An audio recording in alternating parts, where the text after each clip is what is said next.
terça.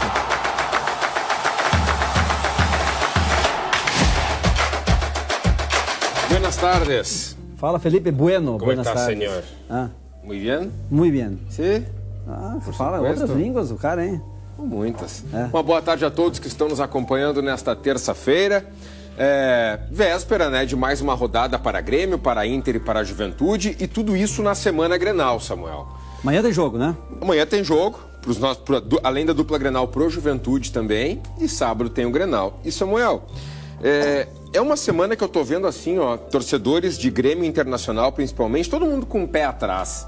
Todo mundo pensando na quarta, mas já idealizando o que pode acontecer lá no sábado, vislumbrando o que pode acontecer no sábado. Treinadores estão pensando isso, certamente. Treinadores também, mas o imaginário do torcedor, por vezes esquecendo que são os mesmos 3 pontos, né? Só que, claro, um clássico tem aquela chacota no rival, tem aquela brincadeira, tem uma questão anímica também, né? Muito importante para a sequência da temporada. No time do Grêmio, tá, Samuel?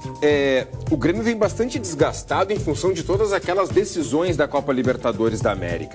O Renato segurou boa parte do time nesse jogo contra o Botafogo. Se deu mal, perdeu mais uma. E agora tem um jogo lá no Ceará contra o Fortaleza, na quarta, para no sábado encarar um Grenal em Curitiba. E aí como é que fica, Samuel? Poupa na quarta pensando no Grenal ou vai com tudo na quarta porque precisa se recuperar no Campeonato Brasileiro e aí já começa a embalar o time pro Clássico? Como é que você idealiza isso aí na sua cabeça? Os dois jogos valem 3 pontos. Os jogos valem 3 pontos, né? Todos, né? Valem 3 pontos, tia, mas é complicado não priorizar o Grenal. É difícil não pensar dessa forma, né? Pode custar a cabeça de alguém não priorizar o Grenal. Exato. E pensando nisso, tá? É bem provável que o Grêmio, mais uma vez, amanhã não tenha força máxima. É possível que diversos jogadores sejam poupados ou preservados, ou que joguem menos do que deveriam jogar ou do que poderiam jogar. Principalmente os atletas que vêm jogando nesses últimos jogos. Cristaldo, o Pavon, né? Que vêm sendo os titulares. O Grêmio subiu até Fortaleza para depois voltar até Curitiba. Tudo nessa logística aí, né, que o Grêmio está encarando de mais de um mês fora de Porto Alegre. E apostando em ficar perto da torcida ali no Couto Pereira, né? Porque a torcida do Grêmio já mostrou que vai. Sabe que isso foi uma grande polêmica do fim de semana? É? Porque o mando de campo desse jogo era do Grêmio, certo? Certo. Sabe o que o Grêmio fez para jogar em Cariacica? O Espírito Santo no mapa. Tá. Fica perto da onde? Rio de Janeiro? De onde é que é o Botafogo? Rio de Janeiro? Ou seja, o mando de campo era do Grêmio, que jogou no Espírito Santo. Quem é que jogou em casa? Botafogo. Botafogo jogou em casa. O Grêmio ganhou R$1 milhão. O Grêmio vendeu o jogo para o Espírito Santo. O empresário comprou e mandou lá, uma empresa organizadora pegou e comprou esse jogo e levou lá para o Espírito Santo por R$1 milhão. Tá? E aí, depois do jogo, um dos argumentos do técnico Renato Portaluppi e dos próprios dirigentes é que tá faltando o fator casa pro Grêmio. Pera aí, vamos voltar 2 casinhas então. Onde é que o Grêmio até agora encontrou o seu fator casa? Paraná.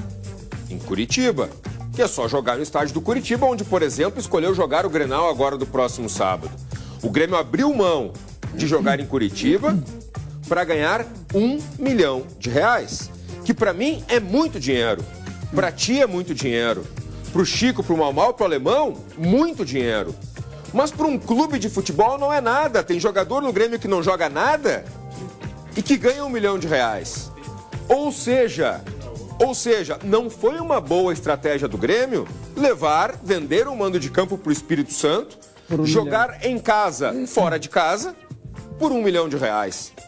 Para nós é muito dinheiro, para o nosso telespectador é muito dinheiro. Para o Grêmio, R$1 milhão não é nada, Samuel. É o salário de um desses meia-boca que estão jogando aí e o torcedor sabe de quem que eu estou falando.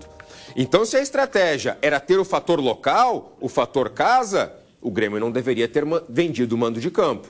Então, o Grêmio já começou errando por aí no fim de semana. E continuou errando quando deu esse discurso para justificar a derrota. Estamos sentindo falta do fator casa. A falta da Arena, concordo, ela vai ser sentida até o Grêmio conseguir voltar. E, aliás, Samuel, fica aqui a informação. O Grêmio trabalha fortemente e conta com a OAS para quê? A OAS é que administra o estádio. Para que o jogo contra o Fluminense daqui a 2 meses, lá em agosto, válido pela Copa Libertadores da América, seja disputado na Arena. Portanto, o Grêmio trabalha com esse prazo de praticamente 2 meses para que a Arena consiga ter condições de jogo, para que o gramado esteja novo, esteja plantado e que o Grêmio possa sediar, diante do seu torcedor, o jogo das oitavas de final contra o Fluminense. Enfim, a situação do Grêmio é essa, ela não é boa, o Grêmio está na zona de rebaixamento e agora, mais do que nunca, é preciso fazer escolhas. E essas escolhas passam pelo técnico Renato Portaluppi. Fortaleza e Grêmio, amanhã, 8 horas da noite, lá na Arena Castelão, no Ceará. O Grêmio provavelmente com diversas mudanças. E depois tem o clássico Grenal. Não entre em bola dividida com a Solução Financeira. A vitória é certa, não é mesmo, Ana? Boa tarde. Boa tarde, Felipe. Boa tarde pra ti que tá acompanhando aqui o Esporte no Balanço. Olha, Felipe, hoje eu tenho certeza que esse povo vai mudar de vida. Sabe por quê? Porque a gente tá trabalhando muito mais ainda. Olha, a gente tá fazendo horário dobrado na Solução Financeira para resolver o problema financeiro desse povo. Você que não consegue pagar a dívida do cartão de crédito, não consegue pagar o empréstimo pessoal ou aquele financiamento que você fez do carrinho, da moto, do caminhão, comprou um veículo para poder trabalhar, daí agora não consegue pagar, não consegue ter o rendimento. Calma que a gente pode ajudar você reduzindo essas dívidas, todas elas, esse combo em até 70%. E eu sempre falo que tem garantia em contrato, que é só a gente que oferece para você essa garantia. Então, isso significa que tu que está assistindo aí vai ter a tua dívida reduzida, custe o que custar. Como? Tu vê agora. Eu me chamo Walter, eu tinha uma dívida no cheque especial e ela estava no valor de 17.700. Com a Solução Financeira, eu consegui fazer a quitação por 2.700. Faça como eu, venha para a Solução Financeira. Vem você para a Solução Financeira também, já pega o teu telefone celular, tira foto de tudo que está devendo, manda no nosso WhatsApp, está aqui na tela, a gente responde você agora. E olha, Felipe, eu tenho certeza que até o fim de junho, a pessoa que está assistindo aqui vai mudar a vida financeira dela. O telefone está sempre na tela, é o 51 98324 7244. É a Solução Financeira ganhando de goleada dos seus problemas financeiros.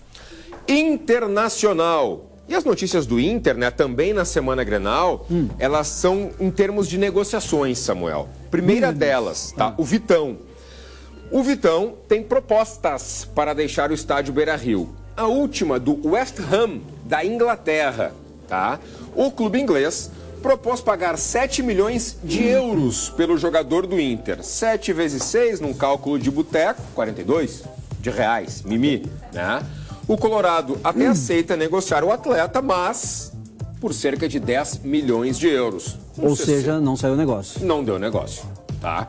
O jogador tem contrato com o Inter até o dia 1º de julho, mas já tem um acordo para renovar por mais 5 temporadas.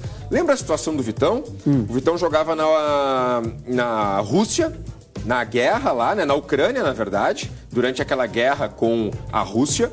Que ainda acontece, né? Que ainda acontece e que a FIFA liberou que aqueles jogadores pudessem sair de lá para jogarem em outros clubes.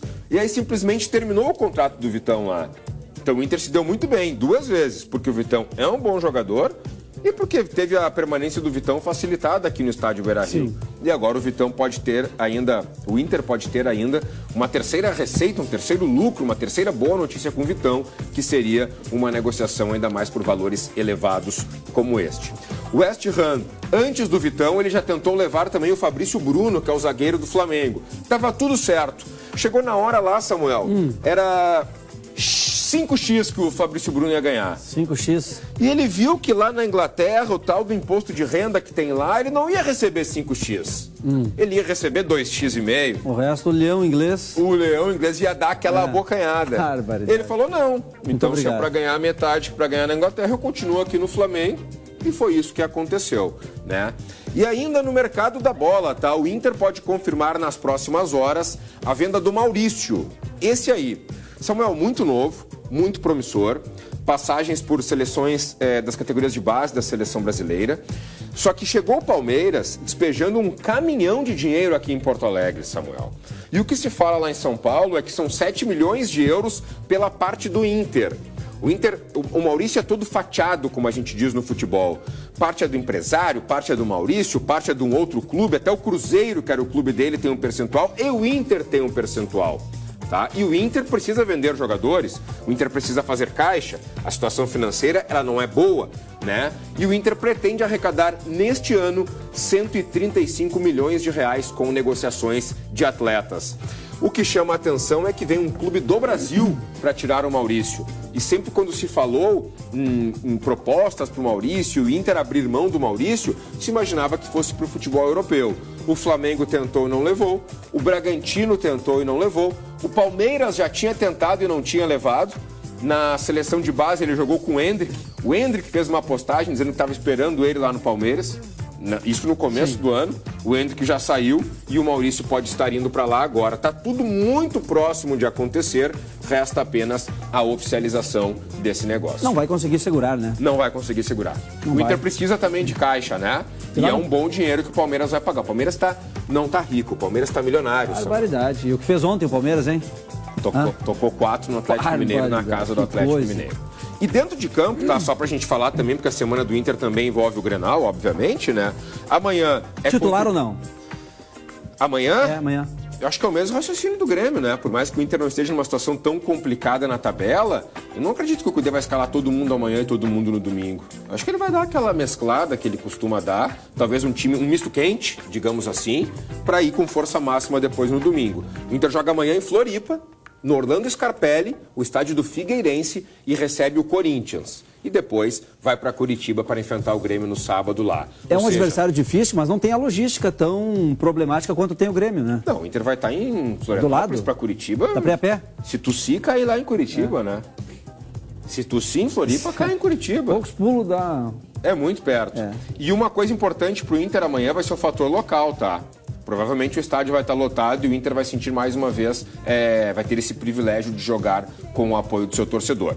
Jogar, Samuel, que é o que o Inter não tem feito muito nos últimos jogos, né? E eu disse que o Grêmio tinha preocupações, o Inter também tem.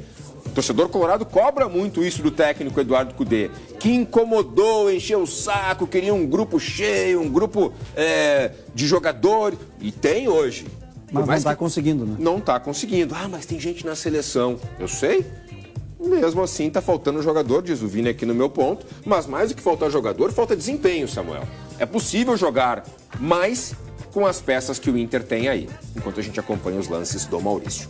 E por fim tem o Juventude, que também se prepara para a partida de amanhã, Campeonato Brasileiro. O adversário é o Vasco, o estádio é o Alfredo Jaconi e o Nenê, que foi preservado na derrota para o Bragantino, fora de casa, deve ser uma novidade no time titular. O Jadson, que cumpriu suspensão no último jogo, fica à disposição, ele é titular do técnico Roger Machado. E o meia Jean Carlos, que está na reta final de transição física, ele segue como desfalque. Ele tem chances de retornar contra o Palmeiras no fim de semana. O volante Thiago Conte e o atacante Edson Carioca estão entregues ao departamento médico. Samuel, o Juventude precisa fazer a parte dele. Jogo contra o Vasco no Jaconi é jogo para vencer e jogo para o Juventude somar 3 pontos para vencer o Vasco, na tabela de classificação.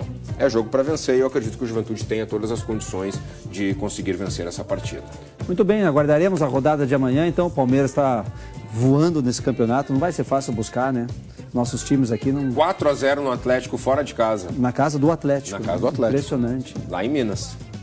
Deu aquela briga toda lá com o Hulk, né? Aquela discussão toda com o Hulk, foi expulso, com o árbitro, né? Falou pra câmera. O árbitro tem que ter um peitinho fortinho pra brigar com o Hulk, né, cara? Escuta aqui, Hulk. Aqui é o seguinte, aqui quem manda sou eu. Samuel, ele não é muito alto, mas ele é um armário, cara. Ele tem a mesmo tamanho e largura também, hein? O cara é quadrado, Samuel. E tu viu o lance do Mbappé, quebrou o nariz? Vi. Pobre do homem, tá com o nariz, mirou pra um lado agora. Vai ser desfalque no próximo jogo, inclusive. Ou mas toda não vai Copa. Operar agora. Não? Não vai operar agora. Então ele joga ainda Euro, Provavelmente com aquela máscara do Zorro? É. Tá bem. Amanhã falamos mais esporte, então? Combinado. Feito. Até amanhã.